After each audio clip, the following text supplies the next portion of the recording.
ಬಳಿ ಪಾಕಿಸ್ತಾನಿ ಕುಟುಂಬದ ಬಂಧನ ಪ್ರಕರಣಕ್ಕೆ ಸಂಬಂಧಪಟ್ಟ ಹಾಗೆ ಪಾಕಿಗಳ ವಾಸ್ತವ್ಯ ವ್ಯವಸ್ಥೆ ಮಾಡಿದ್ದು ದಾವಣಗೆರೆಯ ವ್ಯಕ್ತಿ ಅನ್ನುವ ಎಕ್ಸ್ಕ್ಲೂಸಿವ್ ಮಾಹಿತಿ ಲಭ್ಯ ಆಗಿದೆ. ದಾವಣಗೆರೆಯ ಶಿವಕುಮಾರ ಬಡಾವಣೆಯ ಅಲ್ತಾಫ್ ಆತ ವಾಸವಿದ್ದ ಮನೆಯ ಪ್ರದೇಶಕ್ಕೆ ತನಿಖಾ ತಂಡ ಈಗ ಭೇಟಿ ಕೊಟ್ಟಿದೆ.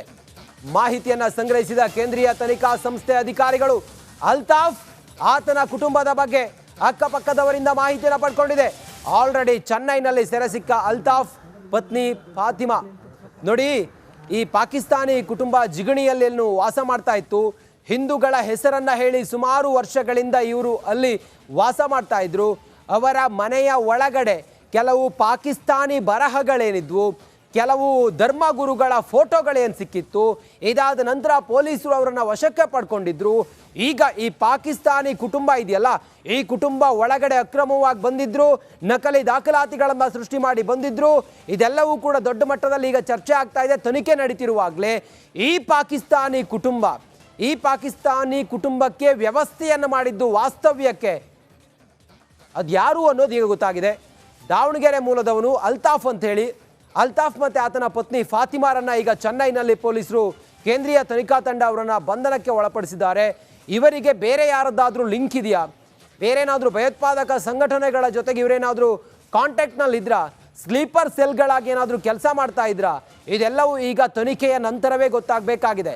ಕೇಂದ್ರೀಯ ತನಿಖಾ ತಂಡ ಪರಿಶೀಲನೆಯನ್ನು ಮಾಡ್ತಾ ಇದೆ. ತನಿಖಾ ತಂಡದಿಂದ ಮಾಹಿತಿಯನ್ನು ಸಂಗ್ರಹಿಸಿದ್ದಾರೆ.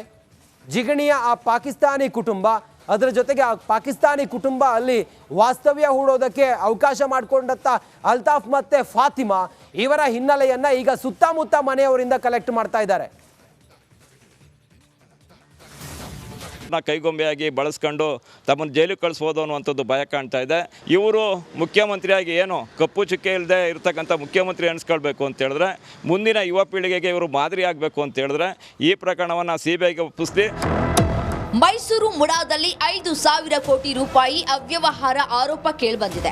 ತಮ್ಮ ಬುಡಕ್ಕೆ ಬರುತ್ತೆ ಅಂತ ಹೆದರಿದ್ರ ಸಿಎಂ ಅಂತ ಪ್ರಶ್ನಿಸ್ತಾ ಇದ್ದಾರೆ.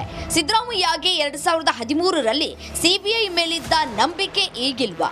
2009ರಲ್ಲಿ ಮಂಡ್ಯ ಮುಡಾದಲ್ಲಿ ನಡೆದಿದ್ದ 107 ನಿವೇಶನ ಹಗರಣ ಸಂಬಂಧ ಮಾಜಿ ಸಚಿವ ಸಿಎಸ್ ಪುಟ್ಟರಾಜು, ಶಾಸಕ ರಮೇಶ್ ಬಂಡಿಸಿದ್ದೇಗೌಡ, ಮಾಜಿ ಶಾಸಕ ಎಂ ಶ್ರೀನಿವಾಸ್ ಸೇರಿದಂತೆ 24 ಮಂದಿ ವಿರುದ್ಧ ಪ್ರಕರಣ ದಾಖಲಾಗಿತ್ತು.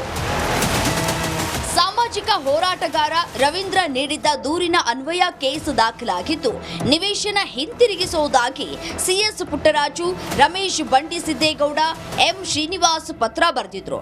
ಆದರೆ ಮುಡಾ ಮಾತ್ರ ನಿವೇಶನ ವಾಪಸ್ ಪಡೆದಿರಲಿಲ್ಲ. 2013ರಲ್ಲಿ ಪ್ರಕರಣವನ್ನ ಸಿಬಿಐ ತನಿಖೆಗೆ ಸಿದ್ದರಾಮಯ್ಯ ಸರ್ಕಾರ ನೀಡಿತ್ತು.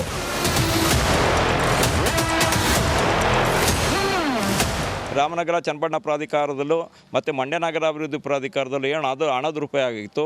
ಈ 3 ಪ್ರಕರಣಗಳನ್ನು ಕೂಡ ಮುಖ್ಯಮಂತ್ರಿ ಸಿದ್ದರಾಮಯ್ಯನವರು ತಮ್ಮ ದಿಟ್ಟ ನಿರ್ಧಾರ ಪ್ರಕಟಿಸಿ ಇವನ್ನು ಸಿಬಿಐ ತನಿಖೆಗೆ ಒಳಪಡಿಸಿದರು. ಈಗ ಮೈಸೂರು ನಗರಾಭಿವೃದ್ಧಿ ಪ್ರಾಧಿಕಾರದಲ್ಲಿ 14 ನಿವೇಶನಗಳೇನು ಅಕ್ರಮವಾಗಿ ತಮ್ಮ ಪತ್ನಿ ಪಾರ್ವತಿ ಹೆಸರಲ್ಲಿ ಪಡೆದಿದ್ದಾರೆ, ಅವರು ಆ ಪ್ರಕರಣವನ್ನು ಸಿಬಿಐ ತನಿಖೆಗೆ ಒಪ್ಪಿಸ್ತಕ್ಕಂಥ ಕೆಲಸ ಮಾಡಬೇಕು. ಒಟ್ನಲ್ಲಿ 2013ರಲ್ಲಿ ಕೈಗೊಂಡ ನಿರ್ಧಾರ ಈಗ್ಯಾಕಿಲ್ಲ ಅಂತ ಸಾರ್ವಜನಿಕರು ಸಿಎಂಗೆ ಪ್ರಶ್ನೆ ಮಾಡ್ತಾ ಇದ್ದಾರೆ. ಆನಂದ್, ರಿಪಬ್ಲಿಕ್ ಕನ್ನಡ, ಮಂಡ್ಯ. ಸಿಎಂ ಕುರ್ಚಿ ಸಿಗದಿದ್ರೆ ಬಂಡಾಯದ ಬಾವುಟವನ್ನ ಹಾರಿಸುವ ಎಚ್ಚರಿಕೆಯನ್ನು ಕೂಡ ಅವರು ನೀಡಿದ್ದಾರೆ. ತಮ್ಮ ಬೆಂಬಲಕ್ಕಿರುವ 52 ಶಾಸಕರ ಪಟ್ಟಿಯನ್ನ ಆ ನಾಯಕರು ಹೈಕಮಾಂಡ್ಗೆ ರವಾನಿಸಿದ್ದಾರೆ. ನೋಡಿ, ನನಗೆ ಇಷ್ಟು ಜನ ಶಾಸಕರ ಬೆಂಬಲ ಇದೆ, ನನ್ನನ್ನು ನೀವು ಮುಖ್ಯಮಂತ್ರಿಗಳು ಈಗ ಸಿದ್ದರಾಮಯ್ಯನಿದ್ದಾರೆ ಅವ್ರನ್ನ ಇಳಿಸಿ ಆ ಸ್ಥಾನಕ್ಕೆ ನನ್ನನ್ನು ಕೂರಿಸಿ, ನನಗಿಷ್ಟು ಬೆಂಬಲ ಇದೆ ಅಂಥೇಳಿ 52 ಶಾಸಕರ ಬೆಂಬಲದ ಲೀಸ್ಟನ್ನು ನೋಡಿ ಹೈಕಮಾಂಡ್ ಅಂತೂ ಕಕ್ಕಾಬಿಕ್ಕಿಯಾಗಿ ಹೋಗಿದೆ. ಎಲ್ಲವೂ ಸುಸೂತ್ರವಾಗಿ ನಡೀತಾ ಇದೆ ಅಂಥೇಳಿ ನಾವು ಅಂದ್ಕೊಂಡಿದ್ರೆ ಒಳಗೊಳಗೆ ಮಸಲತ್ತು ಹೇಗೆಲ್ಲ ಇದೆ ಅಂಥೇಳಿ ಹೈಕಮಾಂಡೇ ಕಕ್ಕಾಬಿಕ್ಕಿಯಾಗಿ ಹೋಗಿದೆ. ಇನ್ನೊಂದು ಮಗ್ಗಲಿನಲ್ಲಿ ನಾಯಕರ ಸೀಕ್ರೆಟ್ ಡಿನ್ನರ್ ಮೀಟಿಂಗ್ ಕೂಡ ಆಗಿದೆ. ಇದು ಒಂದು ಕಡೆಯಲ್ಲಾದರೆ ಈ ಶಾಸಕರ ಬೆಂಬಲ ಮತ್ತೊಂದು ಕಡೆಯಲ್ಲಿ ಯಾರ್ಯಾರು ಅಸಮಾಧಾನಿತರೇನಿದ್ದಾರೆ, ಈ ನಾಯಕರೇನಿದ್ದಾರೆ, ಇವರು ಸೀಕ್ರೆಟ್ ಡಿನ್ನರ್ ಮೀಟಿಂಗ್ ಕೂಡ ಮಾಡಿದ್ದಾರೆ. ಅದರಲ್ಲಿ ಇದೆಲ್ಲವೂ ಕೂಡ ಚರ್ಚೆ ಆಗಿದೆ. ಇನ್ನೊಂದು ಬಣದಿಂದ ದಲಿತ ಸಚಿವರನ್ನ ಒಗ್ಗೂಡಿಸುವ ತಂತ್ರ ಕೂಡ ನಡೀತಾ ಇದೆ. ದಲಿತ ಸಿಎಂ ಅನ್ನೋದು ಕಾಂಗ್ರೆಸ್ನಲ್ಲಿ ಇವತ್ತಲ್ಲ, ಈ ಹಿಂದಿನಿಂದಲೂ ಕೂಡ ಕೇಳಬರ್ತಿರುವಂಥ ಮಾತು. ಈಗ ಸಿದ್ದರಾಮಯ್ಯನವರೇನಾದರೂ ಕೆಳಗಡೆ ಇಳಿಯುವಂಥ ಸಂದರ್ಭ ಬಂದರೆ ಆ ರೀತಿಯ ಸಮಯ ಈಗ ಸೃಷ್ಟಿಯಾಗಿದೆ. ಪ್ರತಿಪಕ್ಷಗಳು ಅದನ್ನೇ ಕೇಳ್ತಾ ಇದ್ದಾವೆ. ಹೀಗೆಲ್ಲ ಇರುವಾಗ ದಲಿತ ಸಿಎಂ ಕೂಗು ಮತ್ತೆ ಈಗ ಚರ್ಚೆಗೆ ಬಂದಿದೆ. ಇದು ಎಲ್ಲಿಗೆ ಹೋಗಿ ಮುಟ್ಟುತ್ತೆ ಕಾದು ನೋಡಬೇಕು.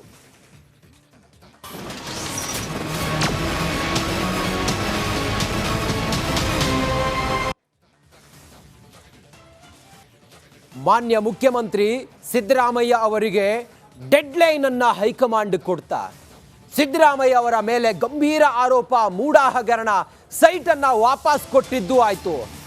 ವಾಲ್ಮೀಕಿ ಹಗರಣ ತಮ್ಮದೇ ಕ್ಯಾಬಿನೆಟ್ನ ಸದಸ್ಯರೊಬ್ಬರು ಪರಪ್ಪನಗ್ರಹಾರ ಜೈಲಿನಲ್ಲಿದ್ದಾರೆ. ಹೀಗೆಲ್ಲ ಇರುವಾಗ ಗೊಂದಲದ ಗೂಡಾಗಿದೆ ಕಾಂಗ್ರೆಸ್ ಪಾಳೆಯದಲ್ಲಿ.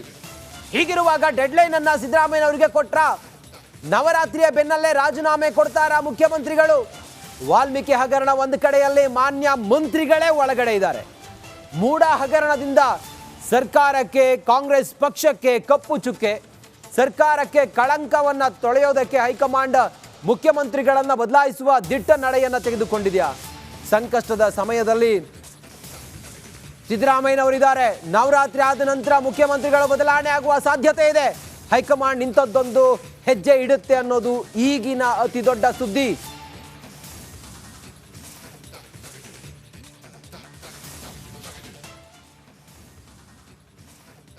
ರಾಜ್ಯದಲ್ಲಿ ಮುಖ್ಯಮಂತ್ರಿ ಕುರ್ಚಿ ಖಾಲಿ ಮಾಡಿಸೋಕೆ ಎಲ್ಲಾ ಪ್ಲಾನ್ ರೆಡಿಯಾಗಿದೆ.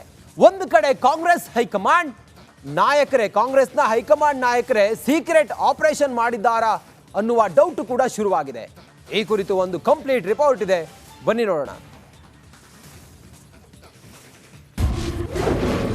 ದಸರಾ ಬಳಿಕ ಸಿದ್ದರಾಮಯ್ಯ ರಾಜೀನಾಮೆ, ಹೈಕಮಾಂಡ್ನಿಂದಲೇ ಮಹತ್ವದ ನಿರ್ಧಾರ. ವಾಲ್ಮೀಕಿ ಹಗರಣ, ಮೂಡ ಸೈಟು, ಮೂಡ ಕಾಮಗಾರಿ ಸೇರಿ ಸಾಲು ಸಾಲು ಹಗರಣದ ಸುಳಿಯಲ್ಲಿ ಸಿಲುಕಿರುವ ಸಿಎಂ ಸಿದ್ದರಾಮಯ್ಯ ನೇತೃತ್ವದ ಸರ್ಕಾರ ಪತನ ಆಗುವುದು ಬಹುತೇಕ ಫಿಕ್ಸ್ ಎನ್ನಲಾಗ್ತಿದೆ. ದಸರಾ ಮುಗಿದ ಬಳಿಕ ಕಾಂಗ್ರೆಸ್ ಹೈಕಮಾಂಡ್ ಈ ಮಹತ್ವದ ತೀರ್ಮಾನವನ್ನ ತೆಗೆದುಕೊಳ್ಳಲಿದ್ದಂತೆ ಮೂಡ ವಿಚಾರದಲ್ಲಿ ಬಿಜೆಪಿ ಹಾಗೂ ಜೆಡಿಎಸ್ಗೆ ಅಸ್ತ್ರ ಆಗಬಾರದು ಎಂದು ಮಹತ್ವದ ತೀರ್ಮಾನಕ್ಕೆ ಮುಂದಾಗಲಿದ್ದಂತೆ ಹೈಕಮಾಂಡ್.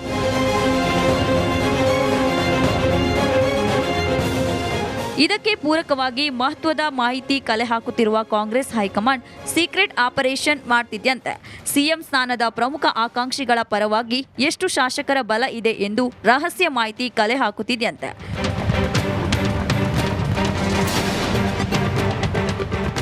ತಮ್ಮದೇ ಆದ ತಂಡದಿಂದ ಶಾಸಕರ ಬಲ ಯಾರಿಗೆ ಎಷ್ಟಿದೆ ಎಂದು ಮಾಹಿತಿಯನ್ನ ಕಾಂಗ್ರೆಸ್ ಹೈಕಮಾಂಡ್ ಕಲೆ ಹಾಕುತ್ತಿದ್ದಂತೆ.